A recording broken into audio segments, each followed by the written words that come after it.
ये जो अटैक उसने करे हैं यूएस पूरे मिडिल ईस्ट इजराइल के खिलाफ, ये रुकने का नाम नहीं ले रहा। अच्छा, कई लोग ऐसा कह रहे हैं कि हो सकता है ईरान की मिसाइल्स खत्म हो गई हो या खत्म होने वाली हो। ये कहां से सप्लाई हो रहा है दोस्तों? ये सप्लाई हो कहां से रहा है?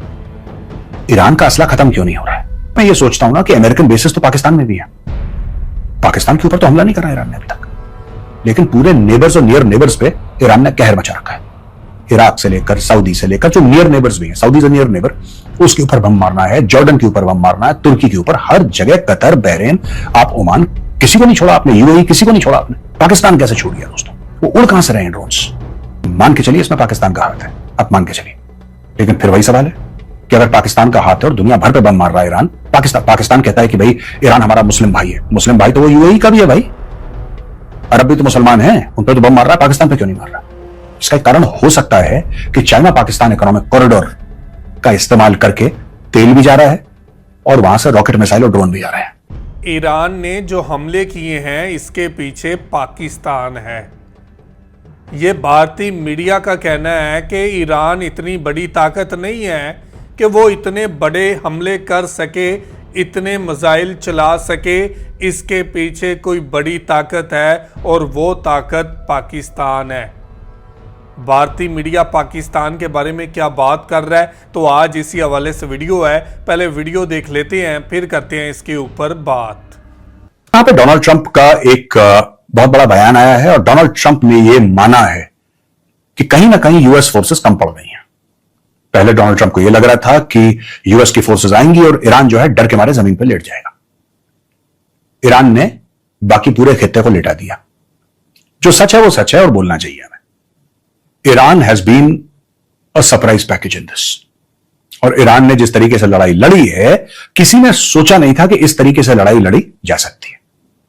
वेल, आज की तारीख में डोनाल्ड ट्रंप ये कह रहा है कि चाइना से हमें मदद चाहिए, फ्रांस से मदद चाहिए, उसने यूके से मदद मांगी है, उसने साउथ कोरिया से मदद मांगी है। ये देखिए साहब, वो कह रहा है कि यूनाइटेड किंगडम भी आ जाए और जापान भी आ जाए और सब कोई आ जाए, and we will keep the Hormuz open and safe. जो स्ट्रेट ऑफ हॉर्मूज है जिसको ईरान ने रोक दिया है, लिहाजा हमें सबकी मदद चाहिए और आइए और यहां पे अपना अपना हिस्सा डालिए।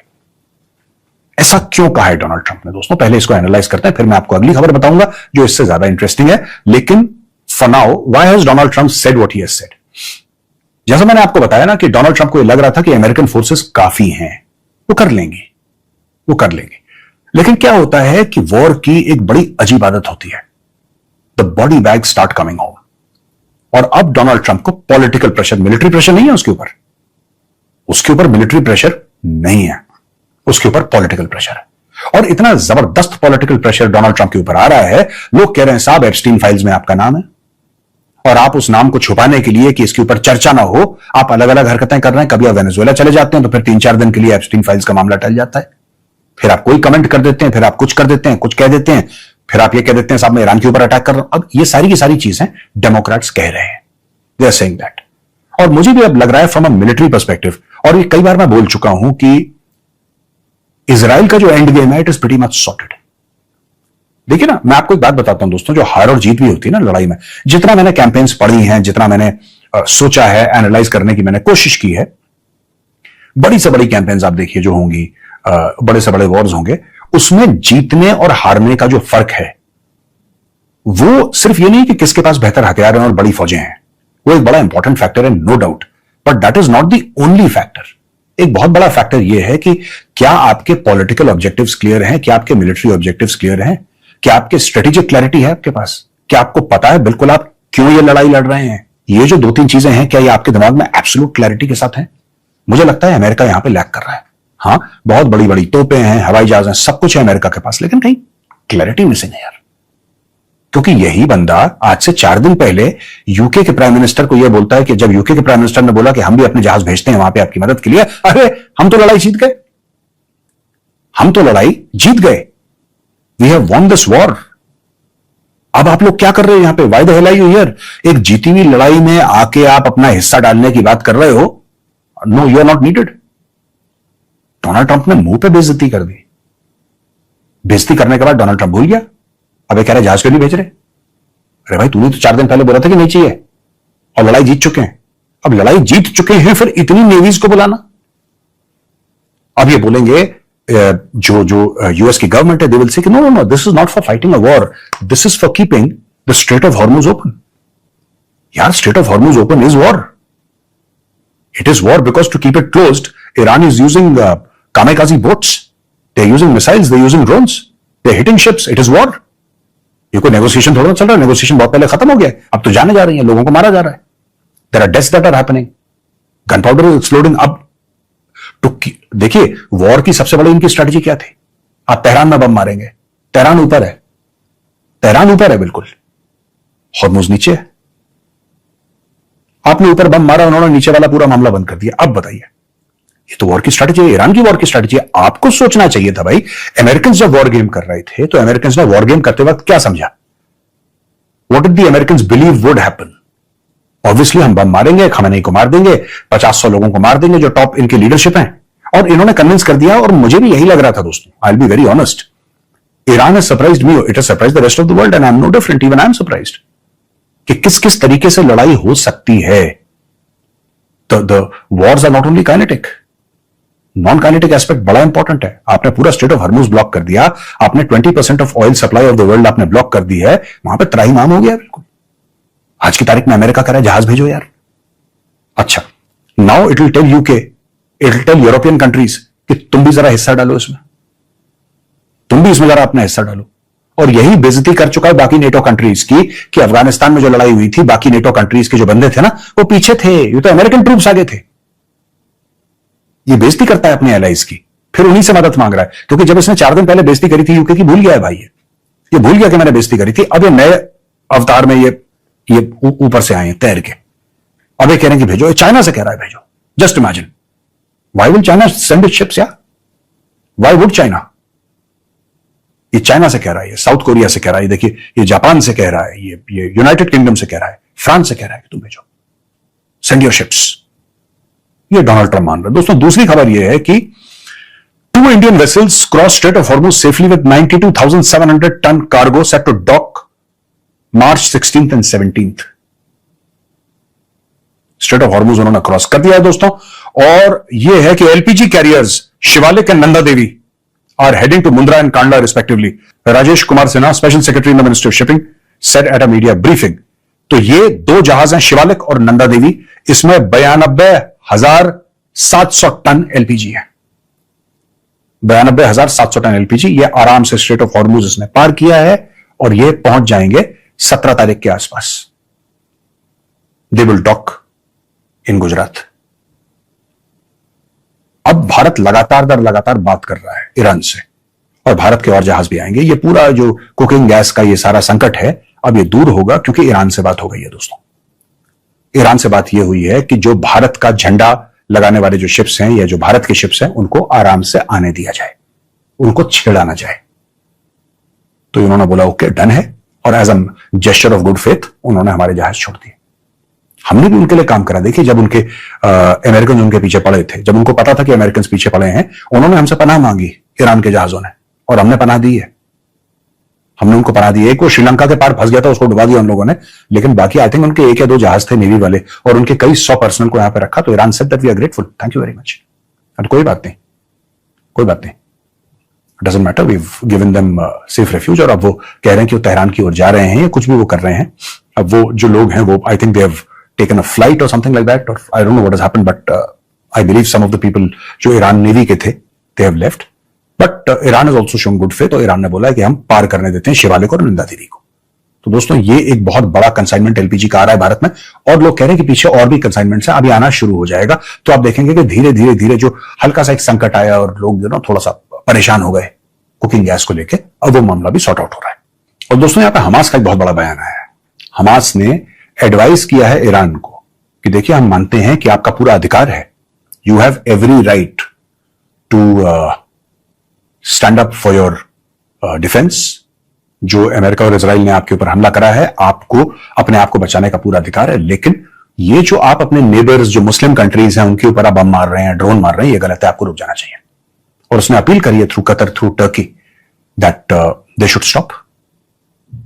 द गवर्नमेंट ऑफ ईरान को डायरेक्टली अपील करी है कि आप देखिए, आप ये मुसलमान देश है, आप इनको मत मारिए. इसमें भी देखिए साहब, हमास के ना रिलीजियस ओवरटोन्स हैं. as far as even Iran is concerned, the war is between the believers and the non-believers. It has got nothing to do with political outcomes. At least on the face of it, जिस तरीके से public को बेच रहे हैं war, ठीक है, America का तो पूरा डिसऑर्गेनाइज्ड मामला है ही, that we have discussed threadbare, but the fact of the matter is the way Hamas is painting it, that these are Muslim countries and there are non Muslim countries. तो मुसलमान देश हैं, आप उनको बता रही है. That is what Hamas is saying, and this is, I think, amongst the very, very few public reach outs to Iran from Hamas. Publicly जो ईरान की पॉलिसी को रिस्पेक्टफुली कॉन्ट्रडिक्ट करा है उन लोगों ने, रिस्पेक्टफुली, और बोला है कि साहब ये गलत है, ये आपको नहीं करना चाहिए. और दोस्तों, यहां पे जो अमेरिकन एम्बेसी बगदाद में, उसको बॉम्ब कर दिया है. ईरान ने अमेरिकन एम्बेसी इन बगदाद को बॉम्ब कर दिया, और कहते हैं कि बंदर अब्बास जो इनका पोर्ट है ईरान, उसके ऊपर MQ-9 रीपर चल रहा था, उसको भी उड़ा दिया. तो ये सारा का सारा जो मामला ईरान कर रहा है, wave after wave after wave after wave, ये जो अटैक उसने करे हैं यूएस, पूरे मिडिल ईस्ट, इजराइल के खिलाफ, ये रुकने का नाम नहीं ले रहा. अच्छा, कई लोग ऐसा कह रहे हैं कि हो सकता है ईरान की मिसाइल्स खत्म हो गई हो या खत्म होने वाली हो. ये कहां से सप्लाई हो रहा है दोस्तों? ये सप्लाई हो कहां से रहा है? ईरान का असला खत्म क्यों नहीं हो रहा है? क्योंकि कोई और देश होता जिसकी आप मिलिट्री कैपेसिटी को हिट कर रहे हैं, जिसकी मैन्युफैक्चरिंग कैपेसिटी को हिट कर रहे हैं, और रोज आप रिपोर्ट दे रहे हैं कि साहब हमने ये बम मारा, वहां पे जमीन के नीचे गया 100 फुट और वहां पे पूरी फैक्ट्री बर्बाद हो गई. अगर सब कुछ बर्बाद हो चुका है ईरान का, तो ईरान के पास हथियार आ कहां से रहे हैं? कहीं से तो आ रहे होंगे ना उसका हथियार. They must be coming from somewhere. कुछ तो होगा उनका कि साहब ये यहां से वेपन कोई ना कोई तो उसको सप्लाई कर रहा है. अब रशिया इस पोजीशन में नहीं है, क्योंकि रशिया खुद परेशान है, रशिया खुद यूक्रेन की लड़ाई में उलझा हुआ है. यानी कि या तो पाकिस्तान का रास्ता इस्तेमाल करके चाइना भेज रहा है, क्योंकि शिप से तो चाइना डेफिनेटली नहीं भेज रहा, लेकिन चाइना ये कर सकता है दोस्तों. And this is just one scenario that I am trying to paint. I don't know if it's true और नॉट, पर जब भी मैं ये सोचता हूं ना कि अमेरिकन बेसिस तो पाकिस्तान में भी है, अमेरिकन बेसिस पाकिस्तान के अंदर भी है, लेकिन पाकिस्तान के ऊपर तो हमला नहीं करा ईरान ने अभी तक. आपने कभी सोचा ये? Pakistan it's a neighbouring country. Afghanistan के अंदर तो कोई बेस है नहीं अमेरिकन के, तो अफगान को तो मारना या उनके ऊपर हमला करना कोई सर पैर वाली बात नहीं है. लेकिन पूरे नेबर्स और नियर नेबर्स पे ईरान ने कहर मचा रखा है. इराक से लेकर सऊदी से लेकर जो नियर नेबर्स भी हैं, सऊदी से नियर नेबर, उसके ऊपर बम मारना है, जॉर्डन के ऊपर बम मारना है, तुर्की के ऊपर, हर जगह, कतर, बहरीन, आप ओमान, किसी को नहीं छोड़ा आपने, यूएई, किसी को नहीं छोड़ा आपने. पाकिस्तान कैसे छूट गया दोस्तों? पाकिस्तान के अंदर तो बेसिस हैं, अमेरिकन बेसिस हैं, रिकॉनेसेंस हो रहा है. ये जो बात कर रहे हैं बंदर अब्बास है कहां? ये मैप देखिए जरा, वेयर इज बंदर अब्बास? ये रहा चाबार के ऊपर बंदर अब्बास है. आपको क्या लगता है कि जब ये ड्रोन टेक ऑफ कर रहे हैं बंदर अब्बास के ऊपर और चाबार के ऊपर, इस पूरे इलाके के ऊपर जो मैप कर रहे हैं, वो उड़ कहां से रहे हैं? वो उड़ कहां से रहे हैं ड्रोन्स? दोस्तों, आप मान के चलिए इसमें पाकिस्तान का हाथ है, आप मान के चलिए, लेकिन फिर वही सवाल है कि अगर पाकिस्तान का हाथ है और दुनिया भर पे बम मार रहा है ईरान, पाकिस्तान कहता है कि भाई ईरान हमारा मुस्लिम भाई है. मुस्लिम भाई तो वो यूएई का भी है भाई, अरब भी तो मुसलमान हैं, उन पे तो बम मार रहा है, पाकिस्तान पे क्यों नहीं मार रहा?